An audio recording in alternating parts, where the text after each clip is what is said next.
Hello and welcome to the show. My guests today are Matt Thornton and Ryan Sollee. We'll talk with Matt first. He's been a fishing guide for more than a decade, working in places like Oregon, Alaska, and other parts of the world.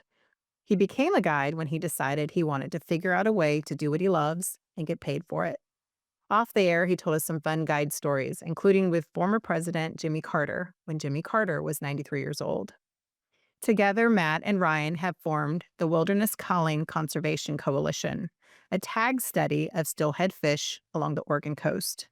We'll talk about that more and how you can get involved with the Conservation Coalition.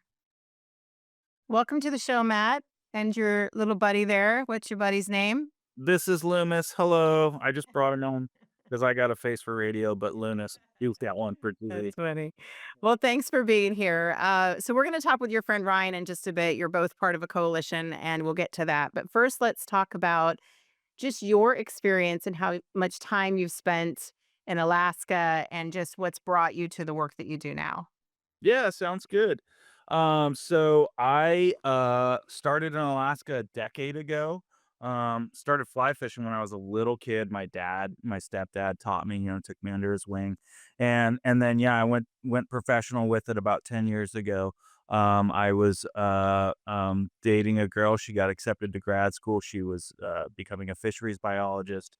And I had a similar ambitions and quickly realized that in order to do that would take a lot of school, but I could get paid to play in the woods if I'd just become a guide. So that was the track that I took. Yeah. Okay, we let Lomas go to be with his other friends. So, but let's get back to it. So, when you said you made the transition to fishing, learning to fly fish, to actually getting paid to play in the woods, what is that transition that has to happen for someone to go from being something they do as a hobby, particularly with fly fishing, to something that you can do as a profession? Yeah. A lot of people who want to do that, but not necessarily does it happen.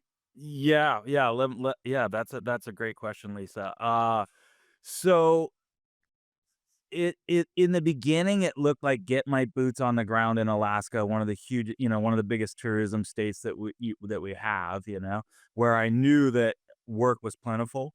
And so I tried a little to guide in Oregon, but it's pretty competitive down here, and I really just needed to get my foot in the door anywhere.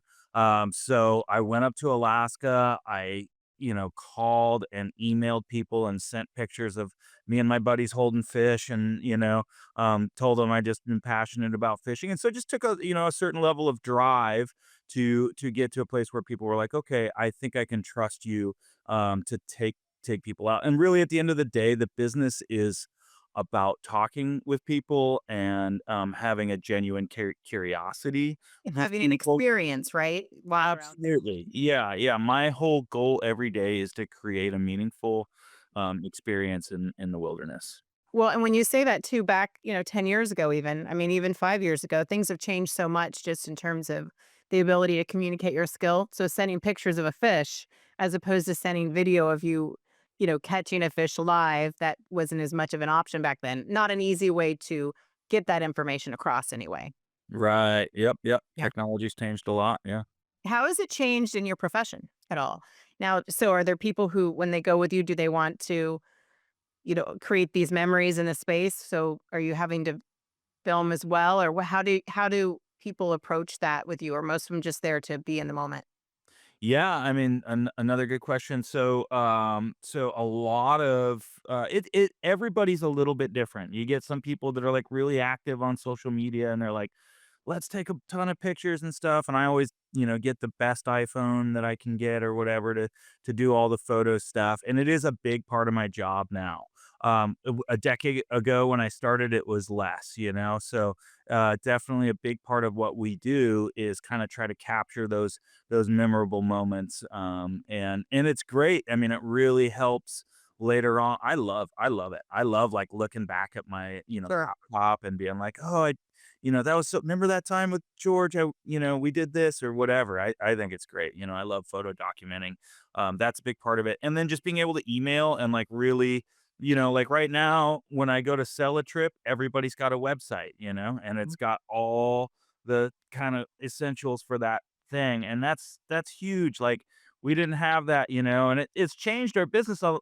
Less people need agents, but if you're the kind of guy that's got a lot of time or that's got a lot of money and a little bit of time, then somebody like me can help get you placed like right where you need to be. And I use the company's websites to do that.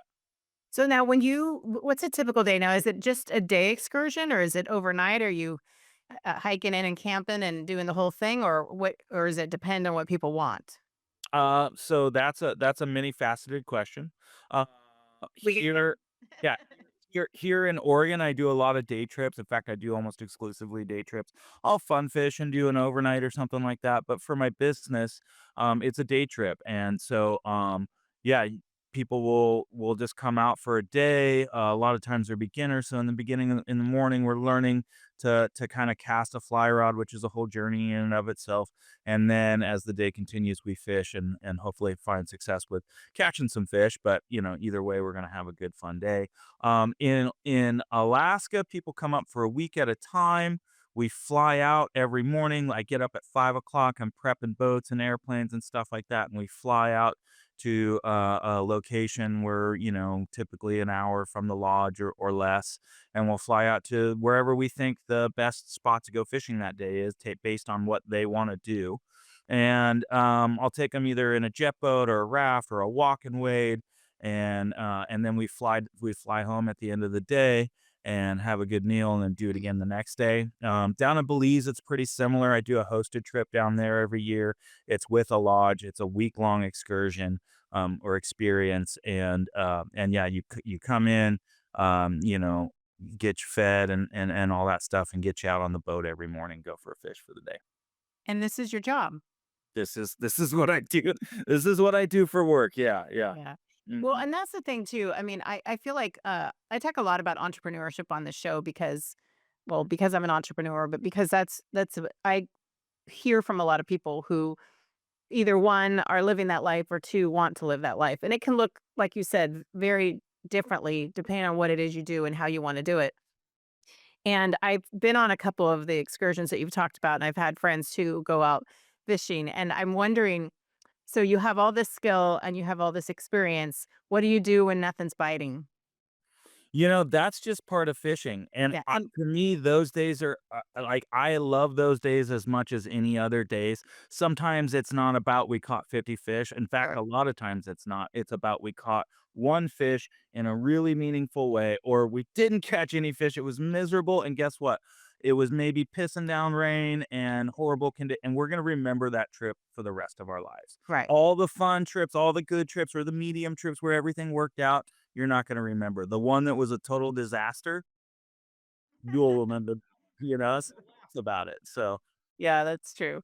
Well, and how you do you have a lot of repeat people that this is what they do every year? They come to you? yeah, absolutely, yeah. The lodge in Alaska is about 70%. A lot of those folks travel with me, to Mexico or Belize, and they fly into Oregon and fish with me here too. My business here is a couple years old, so we're just kinda starting out, but yeah, tons of repeats, and, just it's basically a club for people that wanna go fishing. Yeah. Well, your set is perfect that you have there. Thanks, yeah. Where are you right now? Yeah, so I'm at Northwest Fly Fishing Outfitters, which has been awesome. I got to work with these guys last year. They let me go to Alaska. They're really cool about, like, oh yeah, you need to go, and they have their business too, but it's copacetic. We have the same goal. Let's get people out and get them fishing, and they're really good at working with the community. And that one of the things that I love about this place, this business, Northwest Fly Fishing Outfitters, is that the owners, the Golobis, they're really focused on community. They give a lot. They own other businesses, so they don't necessarily need everything to pencil exactly right for this business. It's more about feeding into the fly fishing community, into the conservation community, and what we can do as a whole. Yeah. Yeah. Well, let's take a break. When we come back, Ryan is going to join us, and we're going to have a pretty in depth conversation about the wilderness calling and the work that you're doing for conservation. We'll be back in just a moment.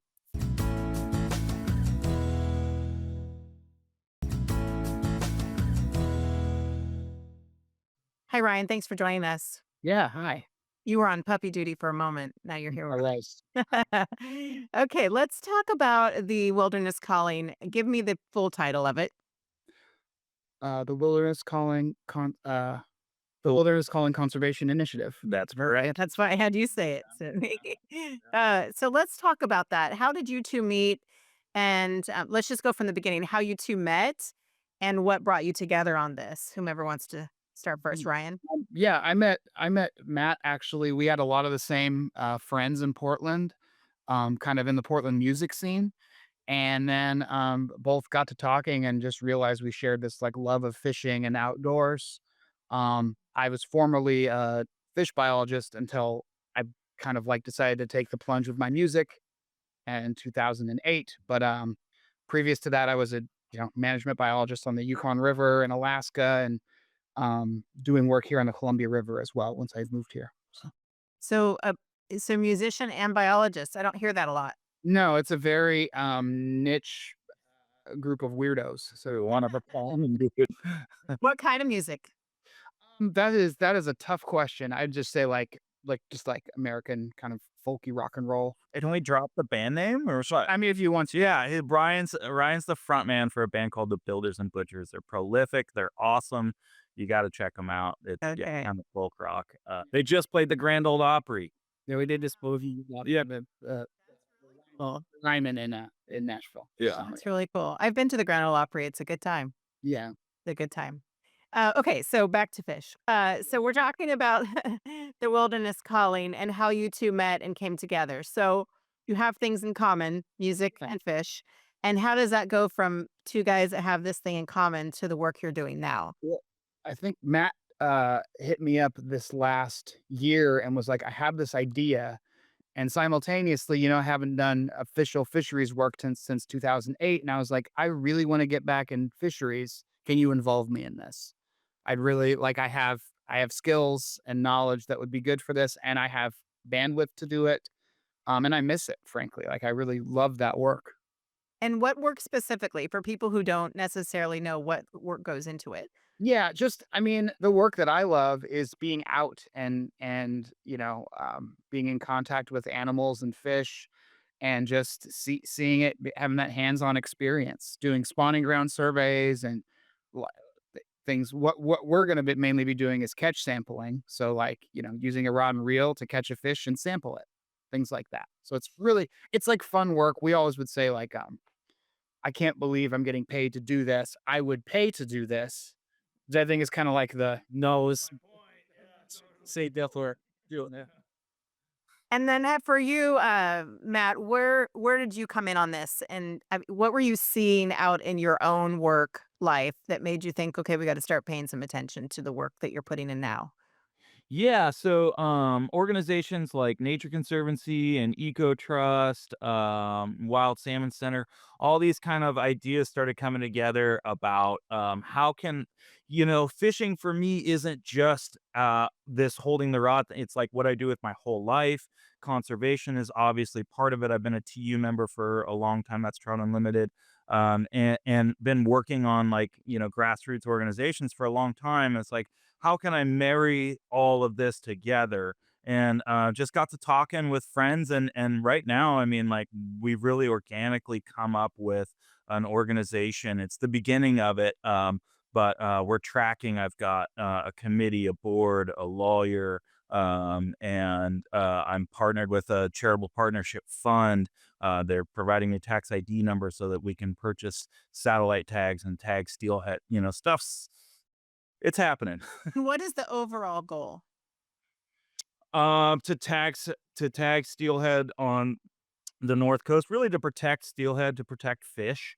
That's like a broader overarching thing. But right now, our project is we've worked with Department of Fish and Game and NOAA.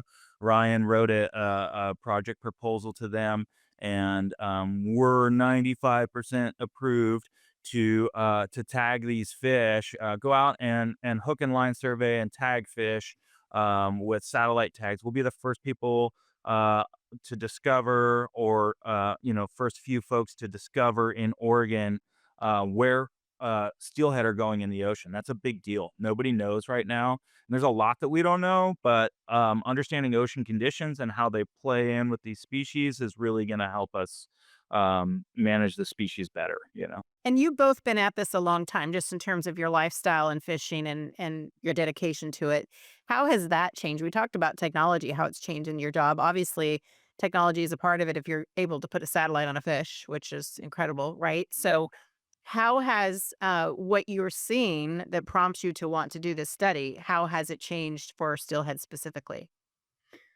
Well, Matt can probably speak a little bit more eloquently at this, but like just you just hear, every year the steelhead run is lower, a little lower, a little lower. And, not a great return this year, not a great return this year. It's like, okay, what's going on to cause that? And this, since they spend, such a huge part of their life growing in the ocean, that's a huge question. Like what's going on in the ocean? Is it predation? Is it climate change? Is it ocean dead zones? And so this will really help kind of drill into that. Yeah. First things first, we got to know where they go. So you know. Well, one of the things that I like about it is that you are two men who are in this life and you've been in it for a long time. And so your whole point is that you want to keep them around. And yeah, you're going to keep fishing too. Because sometimes I think that there's a misunderstanding that when you're trying to conserve something, you're trying to cut it off from all things and then it's going to affect other areas of interest, of recreation even. Do you come up against resistance in that way at all? Not yet. Hmm. Not yet. I think we're sampling such a small number of fish. Hmm. We're talking about rivers with thousands of fish, and we're at most sampling 20. Right. But those 20 fish can tell us a ton of information. So I don't think that it's as far as like the methodology of fishing goes, we're using the most, we're fly fishing, which is the most kind of gentle and humane, and doing all the practices that make sure that the fish and our permit, allows for a 1% or less mortality. So it's super above board as far as all those concerns. I think. Yeah, haven't gotten a lot of pushback. In fact, everyone's just super excited. Like everybody I talk to is like, "That's the coolest idea. How can I help?" You know? Yeah, So yeah. yeah. And it's a fascinating thing too because when the data starts coming in, do you have any prediction of what you're going to find, or how are you going to share that data and in that overall goal? Sure. Yeah, I'm excited to. There's been studies on in Alaska on the sea tuck. The steelhead are traveling on the Aleutian chain. The depth of the water that they're traveling in is really 5 to 25 meters. There's some really cool information that comes back on those tags, and I think that we're gonna find that the ones down here are traveling a similar path, just from a greater distance. But I don't know. What's your speculation? Well, and I think that, yeah, that I think also a big one is like predation rate. Like you could say, 30% of these fish got eaten. So you can extrapolate out, okay, these fish go back out to the ocean. We know that 30% is just a loss. So that's Part of good. nature. Hmm. Yeah, part of nature. So that's a good thing. Um, we can also tell how many are actually caught by anglers because technically, if you catch a fish with a tag, you have to report it to ODFW. Hopefully, people do that. They're fairly expensive, so we'd like to have them back. Uh, so yeah, things like that. Okay. Let's take a quick break and when we come back up, we'll finish up.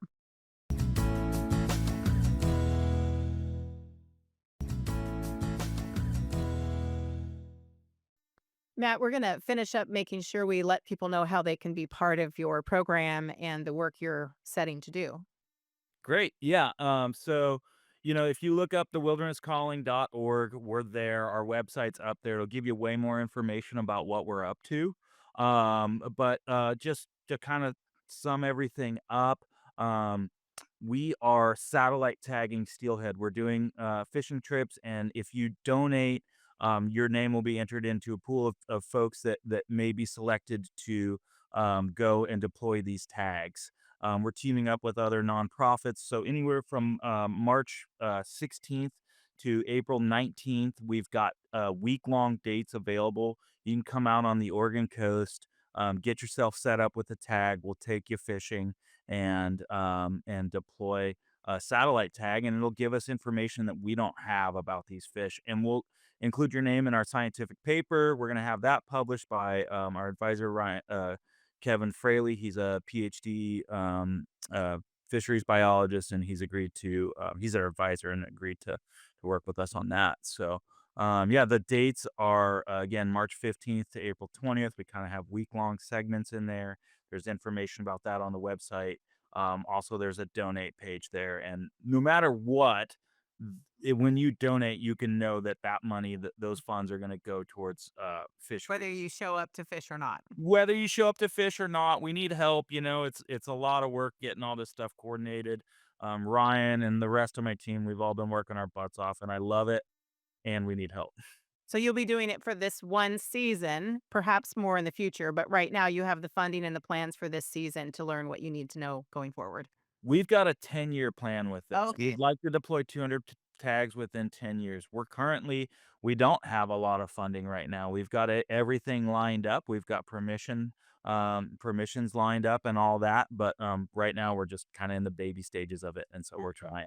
Yeah. Well, it's really cool. I really appreciate you sharing your story and filling us in. So I will make sure that all that information is with your name and on our website. And I appreciate you being here. Thanks so Great. much. Thanks, Lisa. It was a pleasure. Yeah, take care.